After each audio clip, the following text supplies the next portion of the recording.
with all those years with Bill and many of those years with Mark in the vocal band, give us one, and I know you've got 10,000. Let's just tear it down to one funny story. Some funny road story where, man, this was hilarious. Well, I'll tell one that just happened. It was the funniest thing. We were on a plane.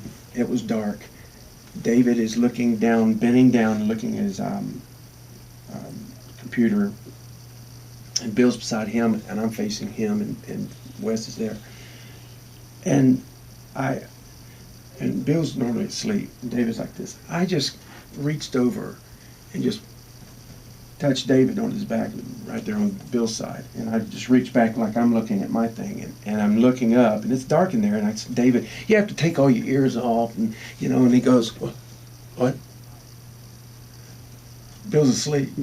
So David goes back and starts doing it again, and I do the same thing again, and he's like, what? And Bill's like, I didn't do anything. And then David looks at me, are we in the 4th grade again?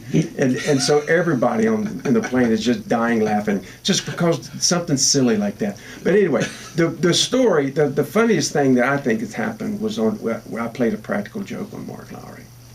We were on a cruise. Years ago, it was the first time I was with him. And on cruises, you're on there with, it's all Gaither people, Christian people. And so for 7 days you're on there. And you eat, and people come up and talk to you and stuff. And so I had planned this out. So I started like bickering back and forth to Mark, like going, man, I'm just tired of people coming up to me when I'm eating and all this kind of stuff. And I just kept doing that. And then it came time for lunch. Well, at this time, you go to lunch, you go into the dining room, and they seat whoever's behind you with you, right? So I'm like going, we need to get all our people together so nobody else sits with us. So it'd be as a table of 10, like I don't want to get stuck with, And so Mark is like, calm down. And so we all get seated, and I'm like, Bill and Glory hadn't come yet. I'm like, oh, where's Bill and Glory? They're going to sit somebody there a fan or something, and we're going to just ask questions. Well, I had already worked this out with the cruise director. His mother and friend were on there, an older lady. I had never met her, which was hard for me. Never met her. So everybody was in on it, except for Mark. And so what was supposed to happen is when the lady comes over, I was going to get a hit on the knee and say, that's the one. Well, I started getting scared because I've never done this. I've never talked this way to anyone, especially an elderly. And I was young then. So I get this knock on the knee. Mark is sitting there. These 2 little ladies come up to Jim and say, Jim Murray, you are such a high singer. I love you. She was putting on the Ritz, buddy. She was good. And I kept going,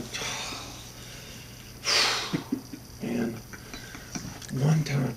And then she goes to Mark. Mark, you're so funny. I just love you. How long have you been singing, Mark? And blah, blah, blah. And I'm just like, and then she proceeds to come over to me, and I just look up and I go, ma'am, listen, enough. I'm tired. All we want to do is eat in peace for once without somebody coming along and messing up our dinner. Can you please just leave us alone? I am sick to my stomach. Because I'd never met the lady. They could have hung me and put somebody else there to say, that's not her, But it ended up being her, and she was brilliant. She goes, I'm sorry, I must have caught y'all at a bad time. And she walks off. I'm looking at Mark. The whole table is just trying not to laugh. I'm looking at Mark in my peripheral, and he leans back to her and goes, I'm so sorry. And then it was like, after that, everybody's just dying laughing because he was pale, white as a sheet, right?